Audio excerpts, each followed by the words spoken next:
संजय निषाद ने क्यों कहा अब वादा पूरा करने का वक्त। 2027 विधानसभा चुनाव के लिए शुरू हुआ शह और मात का खेल।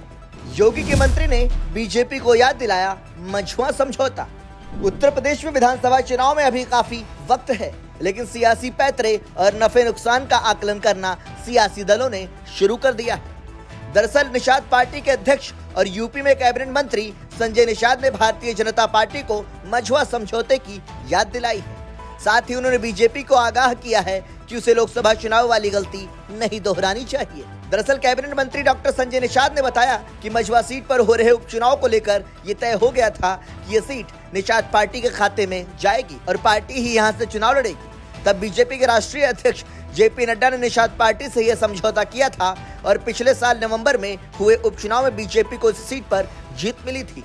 जेपी नड्डा ने क्या किया था वादा। निषाद पार्टी के मुखिया और योगी कैबिनेट में मंत्री संजय निषाद ने कहा कि बीजेपी के राष्ट्रीय अध्यक्ष जेपी नड्डा ने तब कहा था कि ये सीट हमें दे दीजिए, बाकी आप जो कहेंगे हमें स्वीकार होगा। तब हमने उनके सामने ये शर्त रखी थी कि मझुआ सीट पर निषाद वोटर बीजेपी उम्मीदवार को जीत दिलाएंगे, लेकिन जीत के बाद बदले में निषाद समाज को ओबीसी से हटाकर एससी आरक्षण में शामिल करना होगा।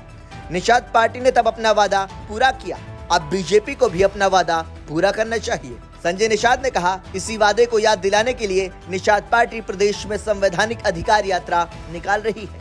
शुरू में निषाद पार्टी को अनुसूचित जाति के तहत आरक्षण में शामिल किया गया था, लेकिन समाजवादी पार्टी, बहुजन समाज पार्टी और कांग्रेस ने साजिश के तहत हमारे समाज को एससी से हटाकर ओबीसी में शामिल कर दिया। तब वो निषाद समाज के नेता जो आज बीजेपी में हैं, कुत्ते और बकरी की तरह चुप थे। 200 सीटों पर तैयारी कर रही निषाद पार्टी। संजय निषाद ने आगे कहा कि साल 2027 के लिहाज से हमने अपनी तैयारी शुरू की है। हमारे करीब 200 सीटों पर तैयारी है। प्रदेश की ये वो 200 सीटें हैं जहां 50,000 तक निषाद वोटर्स हैं। लोकसभा वाली गलती नहीं करे बीजेपी। संजय निषाद ने बताया कि इन 200 सीटों में से 70 सीटें वो हैं जहां निषाद वोटर्स की संख्या 80,000 से 1 लाख के बीच है। इनमें से 50 सीटें वो हैं जहां हमारे समाज के वोटर्स की संख्या 50,000 से 80,000 के बीच है, जबकि 80 सीटों पर निषाद समाज के वोटर्स की संख्या 50,000 के करीब है। बीजेपी से सम्मान दिए जाने की मांग करते हुए मंत्री संजय निषाद ने कहा, हमारी संख्या को देखते हुए ही हमारा सम्मान होना चाहिए।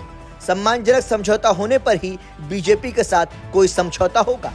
मुझे पीएम मोदी और सीएम योगी पर पूरा भरोसा है कि वो हमारा सम्मान रखेंगे। हालांकि कैबिनेट मंत्री संजय निषाद ने बीजेपी को आगाह करते हुए कहा कि बीजेपी को लोकसभा चुनाव वाली गलती नहीं दोहराना चाहिए, क्योंकि इन्हीं गलतियों की वजह से ही वाराणसी में खुद प्रधानमंत्री मोदी को भी सम्मानजनक जीत नहीं मिल सकी थी।